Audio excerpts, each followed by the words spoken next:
सांस सांस जब भरते हैं हम, मन में मंत्र होनी चाहिए कि मैं जीवित हूँ। जब आप छोड़ते हो सांस, उसका मंत्र है मैं आनंदित हूँ।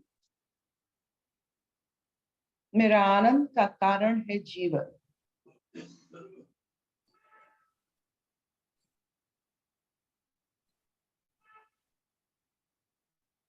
जीवन जिसका ना आदि है ना अंत, वो सिर्फ एक बहाव है, शक्ति है।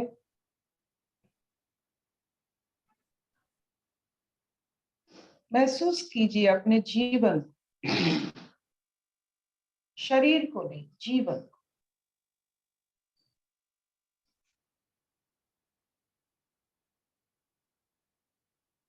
तो सांस भर लीजिए, मैं जीवित हूँ, मैं आनंदित हूँ। जब आप सांस ले रहे हो, मंत्र है मैं जीवित हूँ।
ओम कारनाद।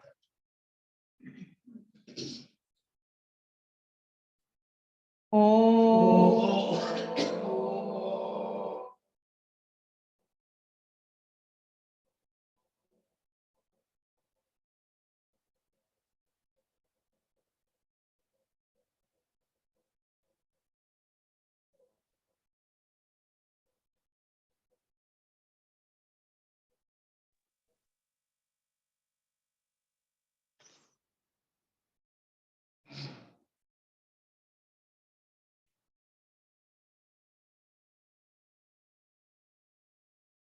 ओमकारनाथ का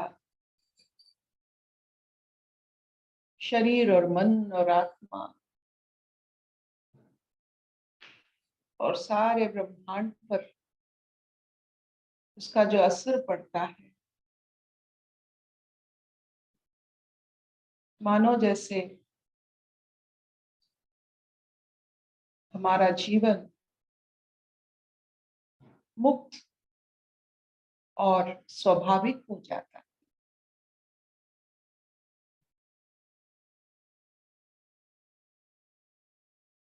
मोक्ष संन्यास योग का आज 68 श्लोक का है।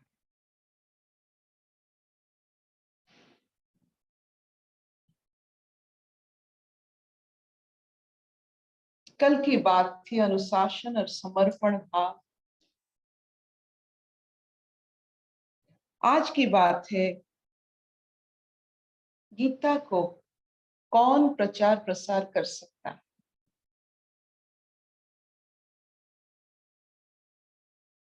Who propagates the teaching of the Gita as an act of service to Lord? ईश्वर की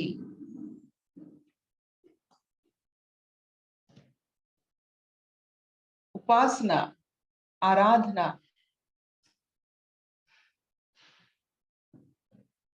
गीता का प्रचार और प्रसार ईश्वर की आराधना। ये कौन करना चाहिए और कौन कर सकता है? वो क्यों करना चाहिए?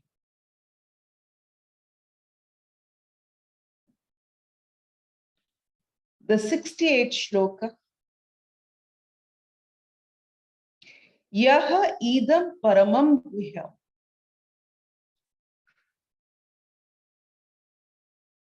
मद भक्तेषु अभिधास्यति।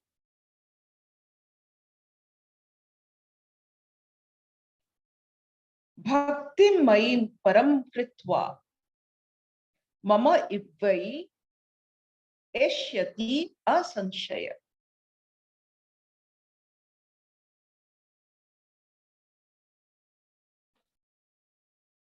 This is a very secret thing, बहुत गुह्य है।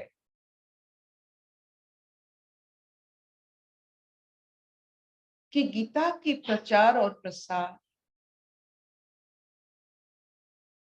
जो करते हैं ईश्वर के सेवक की भाव से, ईश्वर की भृत्य के भाव से, गुरु के भाव से, जो गीता पढ़ते हैं, दूसरों को समझाते हैं, वो गुरु नहीं है, वो ईश्वर के सेवक है। आपको कोई गुरु मान सकता है, लेकिन अपने आप को कभी गुरु मत मानिए। जो अपने आप को गुरु मानते हैं वो सेवा से विरति ले लेते हैं। सेवाधारी अपने आप को कभी गुरु नहीं मान सकता है, लेकिन उसको देखकर बहुत सारे उसको गुरु मान सकते हैं। वो दूसरों की व्यक्तित्व है। आपको कोई गुरु मानता है या नहीं है, कोई आपसे सीख रहा है नहीं है, जो आपसे सीखने की कोशिश करता है वो शिष्य बनता है, आप गुरु बनते हो, वो उसकी कहानी है। लेकिन खुद को गुरु मानना ये गुरु है। सेवा व्रत से आप व्रती हो जाते हो। सेवाधारी से, जब आप ईश्वर की सेवाधारी से आप अपने को अलग कर लेते हो, जब अपने आप को हम गुरु मानते,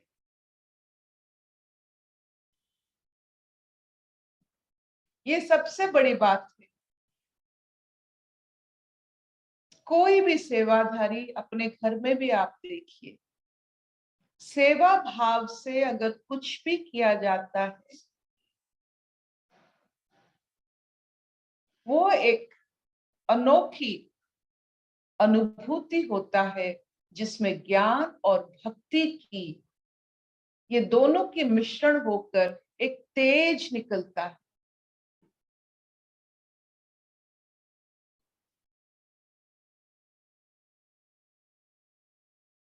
तो अपने आप को सेवाधारी मानना, जो अपने आप को सेवाधारी मानते हैं ईश्वर की, वही सिर्फ गीता की प्रचार प्रसार गान ये सब कर सकते हैं। और इस प्रचार और प्रसार से, सेवाधारी की मनोभाव से जब हम प्रचार प्रसार करते हैं तो हमारा भक्ति अटल होता है। सेवाधारी के भाव से, गुरु के भाव से नहीं, मास्टर के भाव से नहीं। अगर इसे हम गुरु के भाव से प्रचार प्रसार करते हैं तो वो अहंकार स्वरूप गीता बनता है। और अहंकार स्वरूप गीता में कोई असर नहीं होता है। बिना औषधीय गुण का वो प्रचार प्रसार होता है, जिसमें खुद गुरु मानकर बैठकर हम इसे पढ़ाते हैं।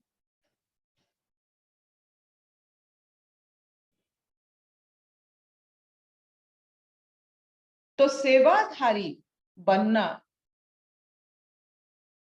एक, जैसे कहते हैं, साधना है।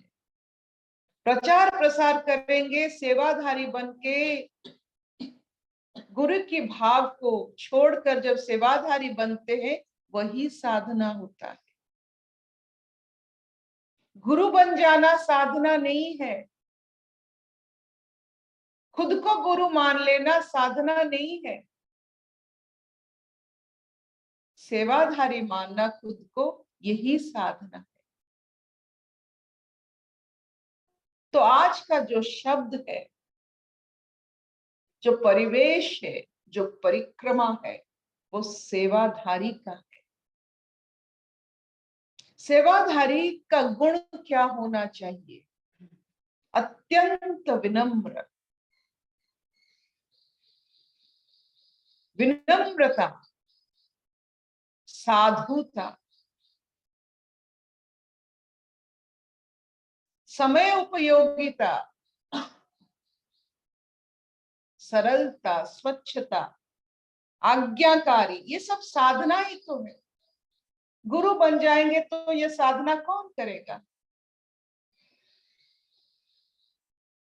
आपको कोई गुरु मान रहा है, वो उसका व्यक्तित्व है, लेकिन खुद को गुरु मानना, ये अपने साधना का अंत है। अपने आप को गुरु मानना साधना का अंत है। तो देखिए कितना सुंदर भाव है। यही सबसे बड़ा गुह्य बात है, सीक्रेट बात है कि सेवाधारी एक साधना है।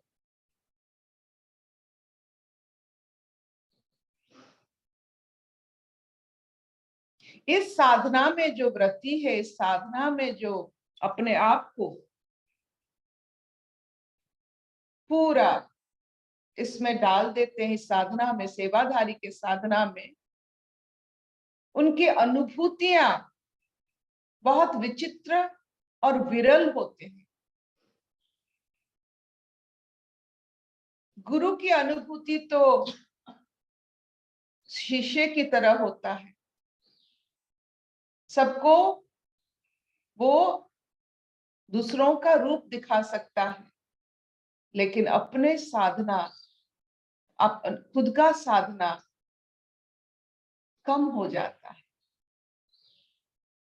कोई आप में अगर खुद को देख सकते हैं तो उसका वो आपको गुरु मानने वाला शक्ति है, उसका साधना है।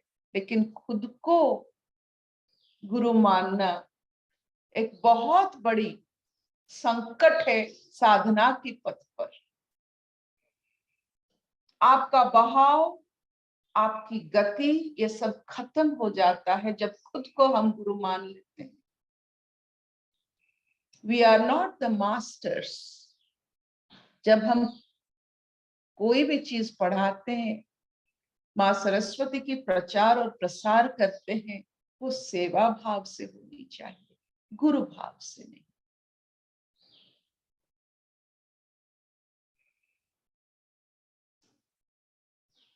भगवान, भगवत और भक्ति, ये तीन एक ही है। ये किसको अनुभूति होती है? जो सेवाधारी।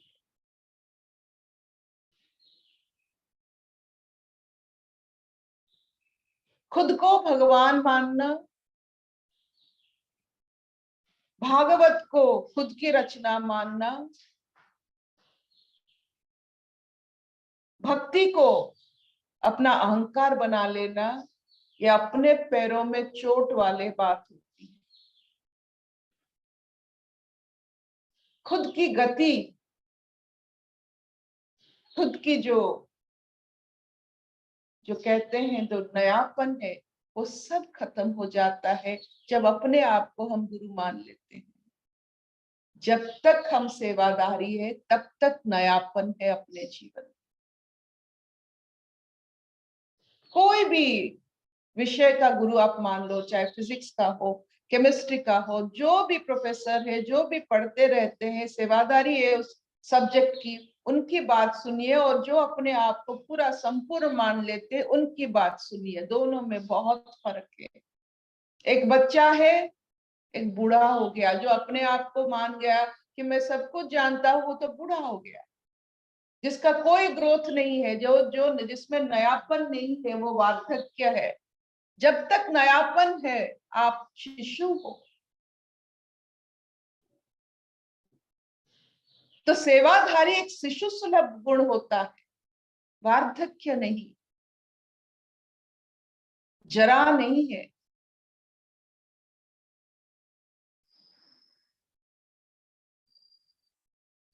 तो कौन गीता की प्रचार प्रसार कर सकता है? तो क्यों करना चाहिए? सेवाधारी कर सकता है, जो साधना रत हो, जो भगवान भगवत और भक्ति को एक मानता हो, और जो अपना निवाला सबके साथ मिल बांट के खाता है, वही सिर्फ गीता की प्रचार प्रसार करता है। अपनी निवाला, जो अपना खाना, कैसे जानते हैं कि वो सेवाधारी है? कैसे मान लेते हैं कि ये गीता का प्रचार प्रसार कर सकता है? जो अपना खुद का निवाला मिल बांट के खाता है। जो सब कुछ खुद खाते हैं वो अस्वस्थ है, जो सबको दे के खाते हैं वो स्वस्थ में रहते हैं। ये प्रकृति का नियम है। मिल बांट के खाने से अपना स्वास्थ्य अच्छा रहता है, खुद खा लेने से रोगाग्रस्त हो जाते हैं। तो गीता जो खुद सिर्फ पढ़ते हैं वो रोगाग्रस्त होते हैं, जो मिल बांट के खाते हैं, मिल बांट के अपने जीवन में गीता का प्रचार प्रसार करते हैं, चाहे वो घर में हो बाहर में। जैसे हम खाना खाते हैं, पार्टी में जाते हैं, गीता भी वैसे पार्टी है। गीता पार्टी हो सकता है, गीता का अंताक्षरी हो सकता है,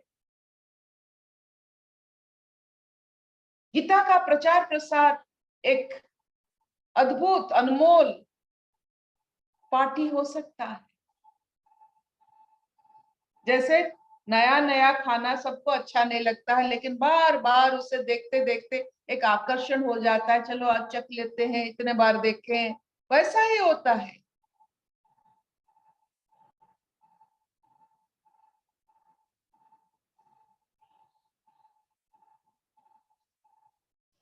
इतना चलेगा आज? Will this do?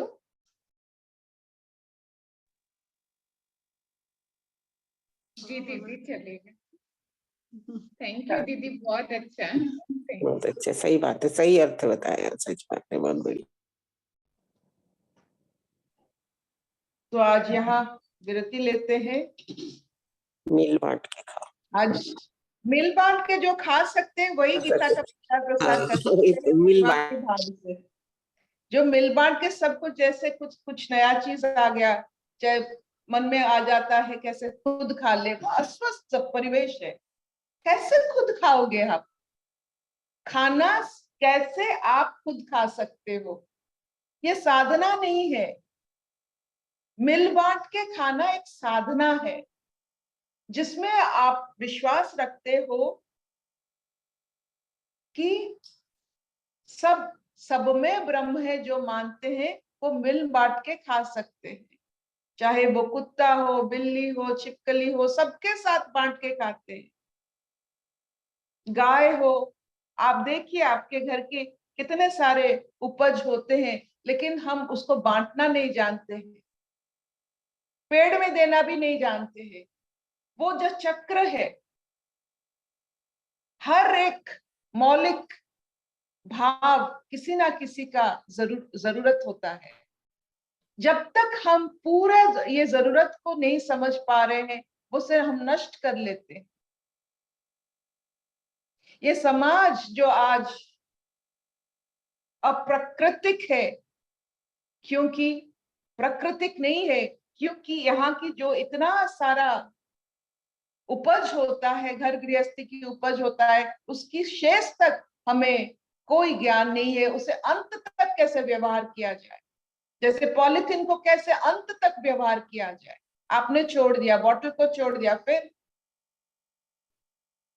तो जो चीज प्रकृति के अंत तक हर कण व्यवहार में नहीं आता है, वो चीज विष हो जाता है, उसके संक्रमण से पूरा समाज नष्ट हो जाता है। हर एक चीज जो व्यवहार हम करते हैं, चाहे वो खाना हो, कपड़ा हो, जो भी आप प्रोडक्ट यूज करते हो, उसका शेष तक आपको ज्ञान होना चाहिए कि इसका अगर कण कण किस किस के जीवन में व्यवहार हो सकता है। अगर नहीं हो सकता है, उससे कम व्यवहार कीजिए। ये प्राकृतिक नियम है। ये जो चक्र जो नहीं समझता है वो समाज के लिए दुश्मन है।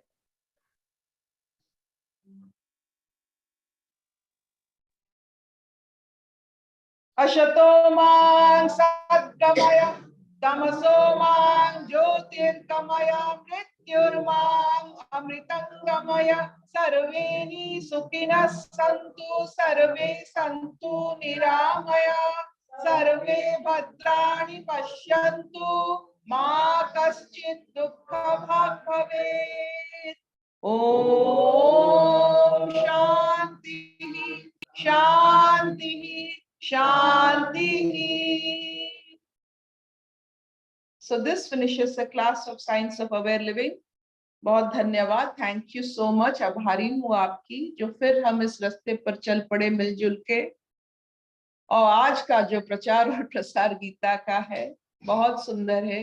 सेवाधारी बन के साधनारत होकर हम इसे प्रचार प्रसार करेंगे, गुरु बनकर, not as a master. Good morning.